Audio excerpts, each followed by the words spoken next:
राजा जनक अपने समय में बहुत बुद्धिमान और ज्ञानी भी थे, विद्वान भी थे।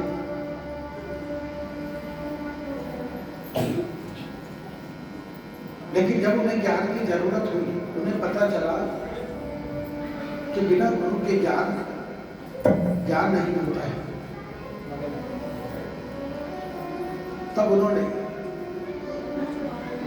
सारे देश के संतों, महंतों को, विद्वानों को, ऋषि मुनियों को ज्ञान चर्चा के लिए बुलाया।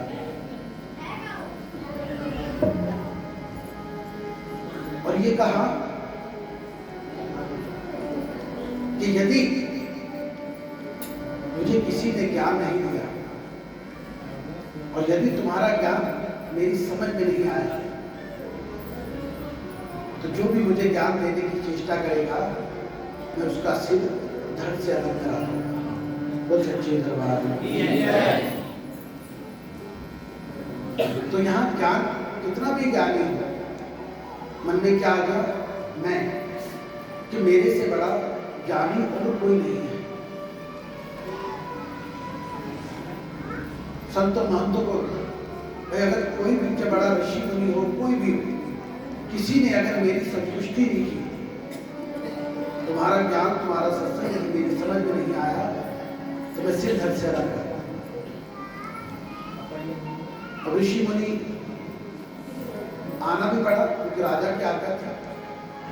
डरते डरते तड़पते हुए आए हजारों ऋषि मुनि, लेकिन कोई ज्ञान देने की हिम्मत नहीं करता। कुछ बोले और वो इसके ज्ञान से अलग हो जाएगा, सिर धड़ से अलग। कुछ लोगों ने दिया तो उनको बंदी बना दिया। कई दिन तक ये सभा चलती रही, हजारों संत बंदी गृह में डाल दिए गए। अष्टावक्र जो थे केवल 12 वर्ष के थे, बालक। अष्टावक्र जानते हो, गोटक ऋषि के पुत्र थे।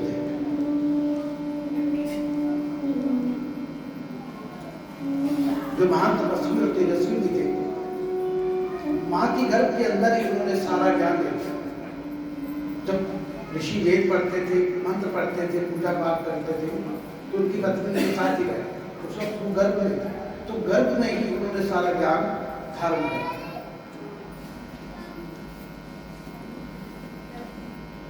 जब उनके पैदा होने का समय हुआ, तब उन्होंने मां की गर्भ से ही आवाज दी कि पिताश्री। उनके पिता गोरख ऋषि ऋग्वेद का पाठ कर रहे थे कि पिताश्री, आप जो अध्याय पढ़ रहे हैं, इसमें जो आपने मंत्र बोला है वो खंडित है, गलत है। पेट पे पढ़े, पेट के अंदर है, मां की गर्भ के अंदर है। अब ऋषि को बड़ा क्रोध आया। आज तक मेरा ज्ञान किसी ने भी ऐसा नहीं कहा। हर ऋषि मुनि, बड़े बड़े विद्वान हमेशा ये बात करते हैं कि आपसे बड़ा ज्ञानी नहीं है। ये मेरा ही पुत्र को कभी तो बाहर भी नहीं आया, पेट के अंदर ही, और मुझे अंदर से ही बता रहा है कि मेरा ज्ञान गलत है। तो मैं, तब उन्होंने अपने पुत्र को अभिशाप दे दिया।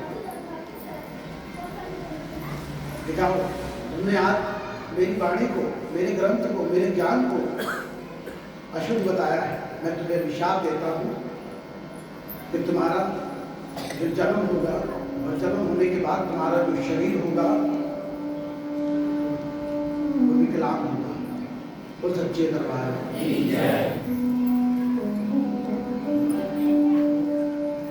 मैं जब किसी भी मन के अंदर अभिमान आ जाए, वो कुछ नहीं देगा, अपना बेगाना, छोटा बड़ा खरा कुछ नहीं। तो अष्टावक्र जो पैदा हुए, तो उनके 8 बल थे। जिस तरह सांप रेटे मारता है, तो उनका शरीर अष्टक 8 जगह से टेढ़ा मिला था। हमारा शरीर सीधा है, उसके 8 लपेटे थे। जब पैदा हुआ मां को बड़ी पीड़ा हुई, अपने स्वामी से कहा कि आपने अपने अभिमान में और ज्ञान में यदि पुत्र ने कुछ कहा था तो एक बार आप दोबारा से ग्रंथ देख लेते, वे दोबारा से देख लेते, अभिशाप देने की क्या आवश्यकता थी? तुम्हारी वजह से सारा जीवन इसी तरह से रहने पर चलेगा, कौन पूछेगा इसको? तो अष्टक केवल 3 माह के थे। माँ से कहने लगे, माँ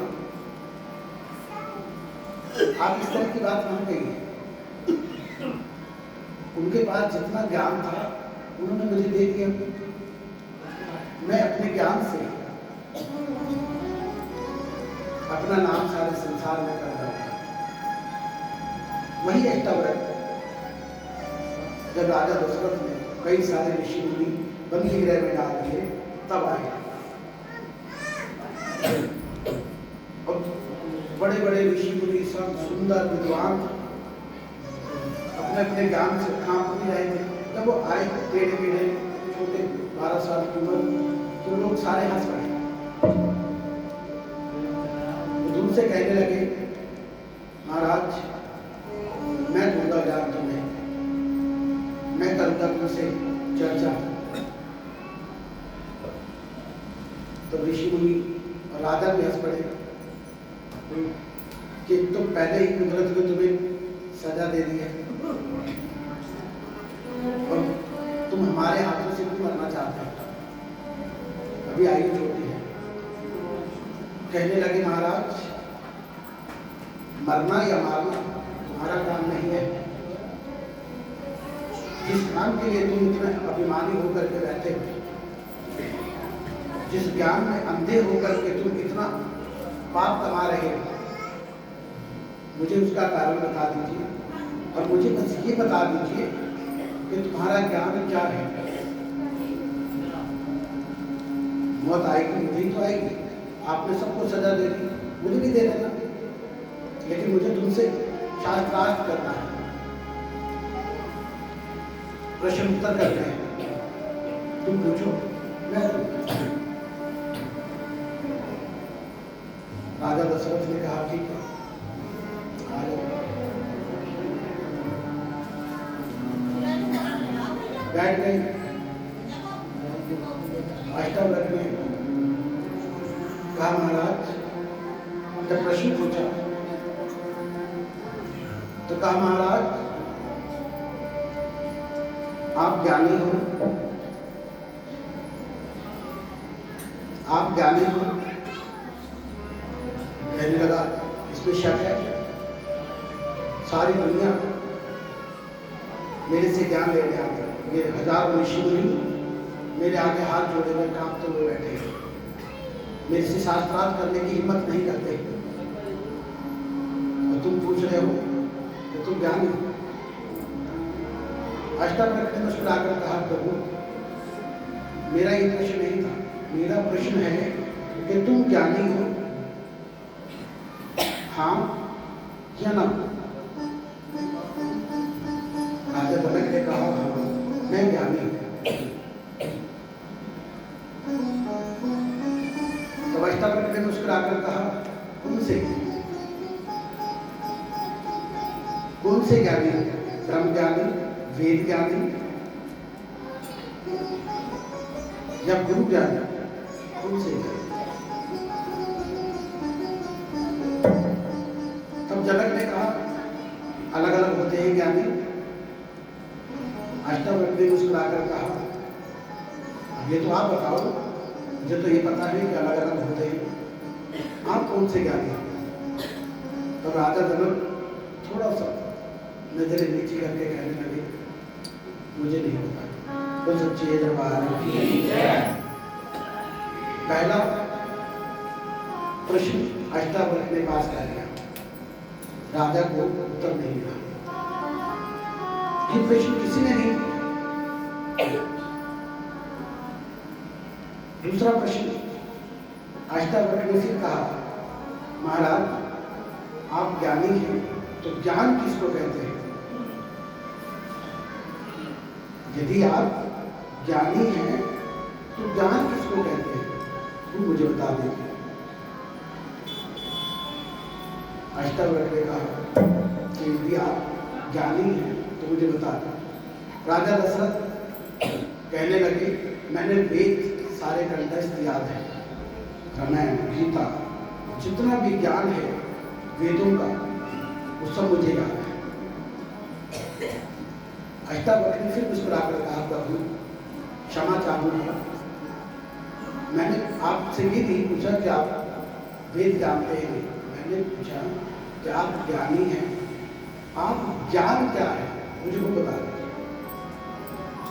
बड़े ध्यान से सुनिएगा, इस ज्ञान को वैसे ब्रह्म ज्ञान भी कहते हैं जो मैं आज आपको सुना रहा हूं।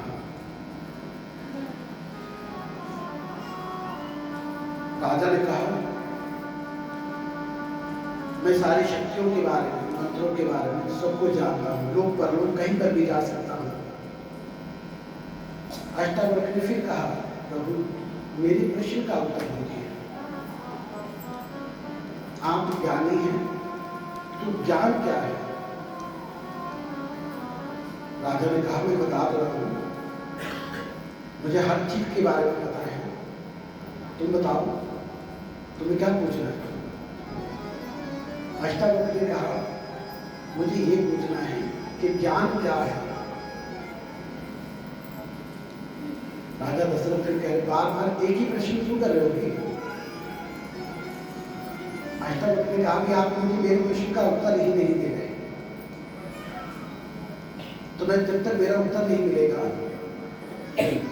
तो मैं कैसे दूसरा प्रश्न कर, या तो आप बोलोगे आप हार गए, जैसे आपने पहले स्वीकार कर लिया, आप स्वीकार कर लीजिए, मैं बता दूंगा। तो राजा दशरथ ने कहा, ठीक है, आप बताइए कि ज्ञान क्या है? अब आप ध्यान से, ज्ञान वही जो मन को जगा दे,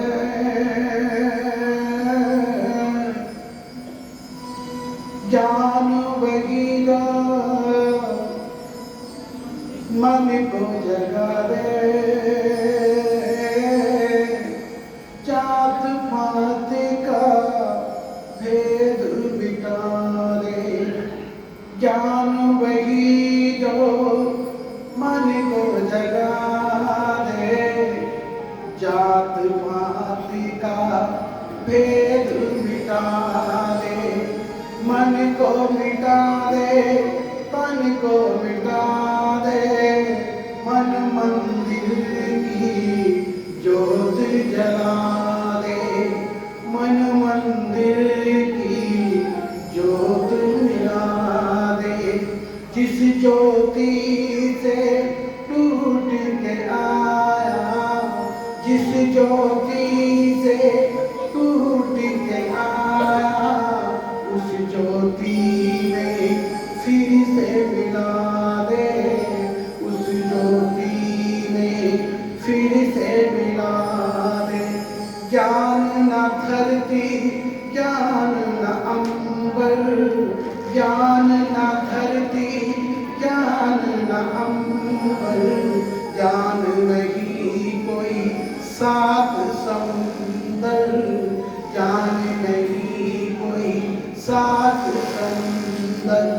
वेद पुराण पढ़ो मत जानी, वेद पुराण पढ़ो मत जानी, जिस मन में अभिमान न जागे, जिस मन में अभिमान न जागे, हे राजन वो जग का ज्ञानी, हे राजन वो जग का ज्ञानी। ज्ञान ज्ञान है जो तुरानी, ज्ञान ज्ञान है जो तुरानी, वेदों की महिमा अमृत पानी, वेदों की महिमा अमृत पानी। वेदों में मंत्र जप कर पानी, इष्ट को अपने लोग जगाते।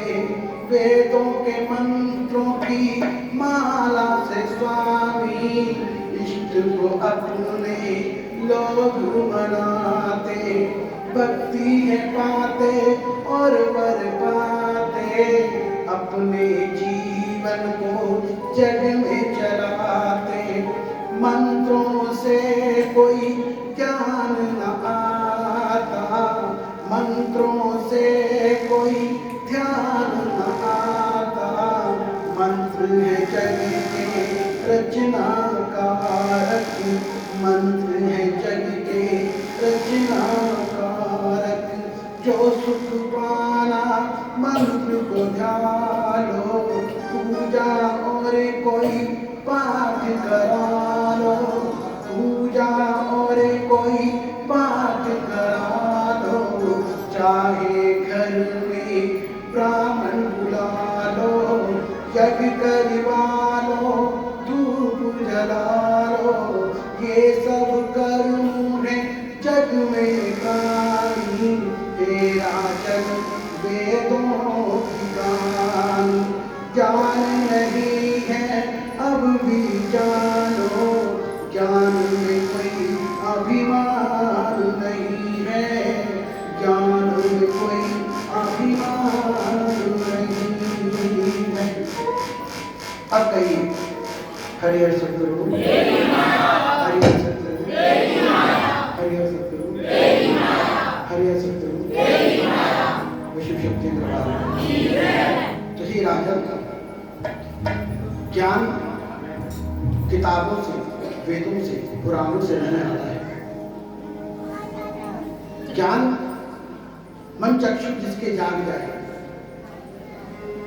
मन के द्वार जिसके खुल जाए, अंतर आत्मा की आंखें जिसकी खुल जाए, वो ज्ञानी हो जाता है। ज्ञानी अपने से आप को बड़ा नहीं मानता है। ज्ञानी हर किसी का जो सम्मान करे, जो अपने आप को मूर्ख समझे और दूसरों के ज्ञान को वरदान माने। तुमने 4 वेद पढ़ लिए, 4 शास्त्र पढ़ लिए, तो आप अपने आप को विद्वान कह रहे थे और अभिमान इतना कि सारा जीवन जल जाए, और इस अभिमान को आप अपना ज्ञान बोलते हो। तो ये ज्ञान नहीं है राजन। ज्ञान वो होता है जो हर जीव में परमपिता परमात्मा को देखे, क्योंकि परमात्मा भी नहीं है, परमात्मा अलग नहीं है, परमात्मा सबके अंदर है। जिसकी सोच अच्छी है, जिसके विचार अच्छे हैं, उसके अंदर परमपिता परमात्मा है। जिसकी सोच अच्छी है, जिसके विचार अच्छे हैं, उस प्राणी के अंदर, चाहे वो जीव हो या प्राणी हो, पशु हो या पक्षी हो, वो परमपिता परमात्मा है। और जो अपने वाणी से, जो अपने जीवन से सबको एक समान अमृत बरसा दे, वो ज्ञानी होता है। जो अपने ज्ञान की, अभिमान की ज्योत से दूसरों के ज्ञान को अंधकार में डाल दे,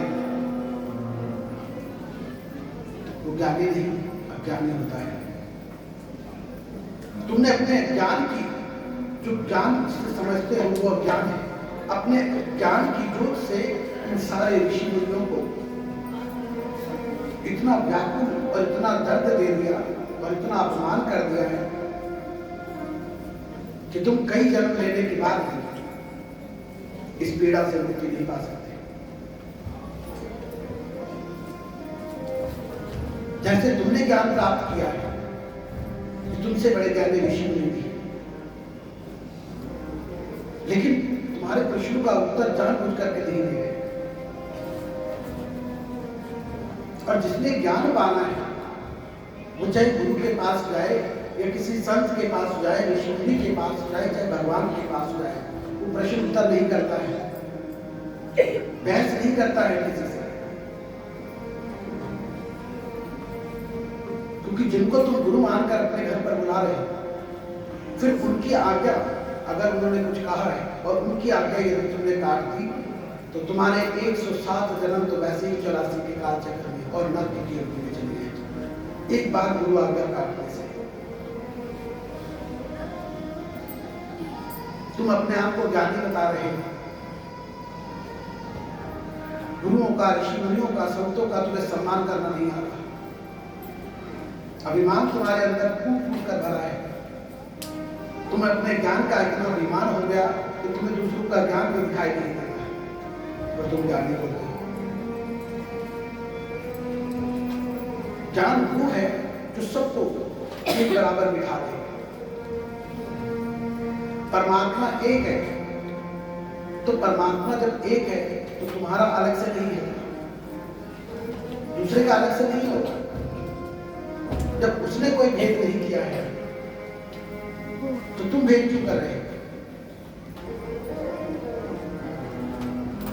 तब राजा जनक हाथ जोड़कर उस बालक से क्षमा मांगने लगे।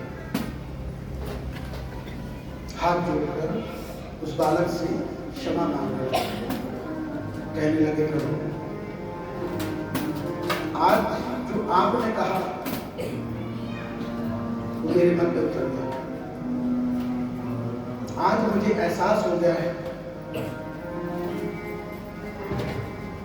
कि मैंने अब तक जो कमाया, जो किया, वो पाप और अज्ञान था।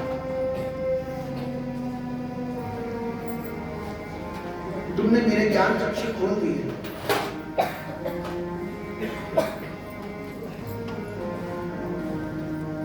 आज से मैं तुम्हें अपना गुरु मानता हूं।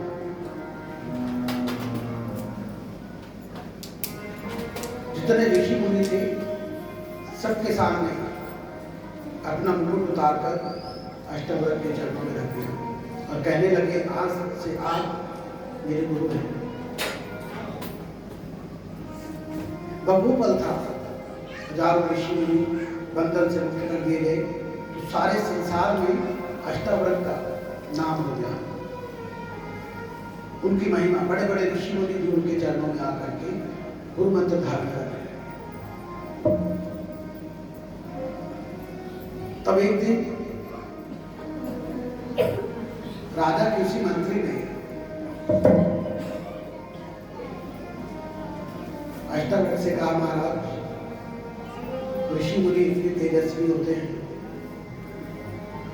आपको आपका शरीर किस कर्मों की वजह से मिला? तो सच्चे दरबार बड़े ध्यान से सुनिए।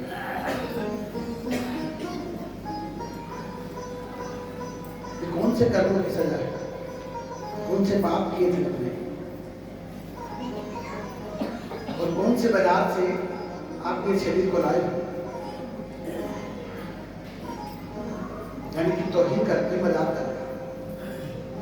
अब अष्टवक्र ने मुस्कुराकर कहा, भाई, उस परम पिता परमात्मा की दुकान से लाया हूं।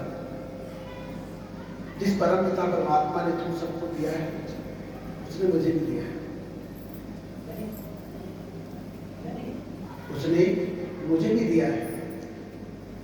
जब तुम चलोगे तुम्हारी भी राख ही जाएगी, जब मैं चलूंगा मेरी राख टेढ़ी मेढ़ी नहीं होगी, राख बिल्कुल सीधी होगी, जैसे होगी। आत्मा जब निकल कर जाएगी परम पिता परमात्मा के चरणों में, तो आत्मा की जोत जो जाएगी वो बिल्कुल सीधी जाएगी। तुम्हारा शरीर भले सीधा होगा, लेकिन तुम्हारी आत्मा जब जाएगी वो टेढ़ी मेढ़ी जाएगी। वो सच्चे दरबार है। तुम जिस तन पर अभिमान कर रहे हो इसमें तो मिट जाता, और ये संसार के हैं जो शारीरिक रिश्ते हैं और जो शरीर है ये संसार में आकर के मिला है। हमें शरीर सजाने के लिए या दिखाने के लिए थोड़ी मिला है। शरीर नहीं गया, सिर्फ कर्म करने के लिए, अपने आप को पहचानने के लिए, क्योंकि इस शरीर में, मानव शरीर में परम पिता परमात्मा ने सद्बुद्धि दी है, ज्ञान दिया है, ध्यान दिया है, अपने आप को पहचानने के लिए विचार दिए हैं और अपने आप को मोक्ष दिलाने के लिए धरती पर संतों को भेजा है कि हम गुरु शरण में जाकर ज्ञान प्राप्त करके अपने जीवन को रोज उस समय दें। जीवन का तस्वर 24 घंटे होते, 2.5 घंटे का समय, चाहे 2.5 घंटे की भक्ति, मंदिर जाना, गुरुद्वारे जाना, पूजा करना, अपने धर्म के सभी नियम का पालन करना, 2.5 घंटे हर प्राणी को परम पिता परमात्मा के रोज निकालने ही चाहिए। चाहे वो कहीं कथा करो, कीर्तन करो, भजन करो, सिमरन करो, सेवा करो, लेकिन 2.5 घंटे सोचो कि परम पिता परमात्मा के नाम के 2.5 घंटे निकल जाने चाहिए।